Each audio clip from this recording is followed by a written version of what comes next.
গোপন খবরের ভিত্তিতে অভিযানে নেমে পাচারের মুখে মিনি লরি বোঝাই বিপুল পরিমাণ বনজ কাঠের লগ জব্দ করতে সক্ষম হল দোহালিয়া বন বিভাগের কর্মীরা।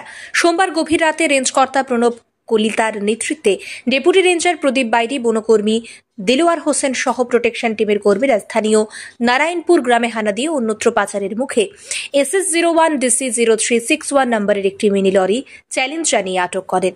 এতে রাতের অন্ধকারে লরি থেকে পালিয়ে যায় চালক। পরে উক্ত গাড়ি থেকে প্রায় 100 CFTর মতো লালপদ জাতীয় কাঠের লগ উদ্ধার করা হয়, যার কালোবাজারি মূল্য লক্ষাধিক টাকার মতো হবে। বর্তমানে কাঠ বোঝাই লরিটি দোহালিয়ার ফরেস্ট রেঞ্জ কার্যালয়ে রাখা আছে। বিভাগীয় সূত্রে জানা গেছে, আটক লরিটির সূত্র ধরে এ কাণ্ডে জড়িতদের বিরুদ্ধে বন আইনে মামলা হাতে নিয়ে তদন্তে নামবে বন বিভাগ। বন বিভাগের এহেন অভিযানে সন্তোষ প্রকাশ করেছেন এলাকার পরিবেশ প্রেমীরা। প্রসঙ্গত উল্লেখ্য যে গত দীর্ঘদিন ধরে দোহালিয়ার স্থানে বনদস্যুদের আস্ফালন মাথাচাড়া দিয়ে উঠেছে। এতে উজাড় হচ্ছে বনাঞ্চলের মূল্যবান সম্পদ। এ নিয়ে বন বিভাগকে আরও সক্রিয় হওয়ার আহ্বান জানিয়েছেন স্থানীয় সচেতন মহল। পাথারকান্দি থেকে মলয় কুমার দাসের প্রতিবেদন, সত্যের খোঁজে 24 ঘন্টা।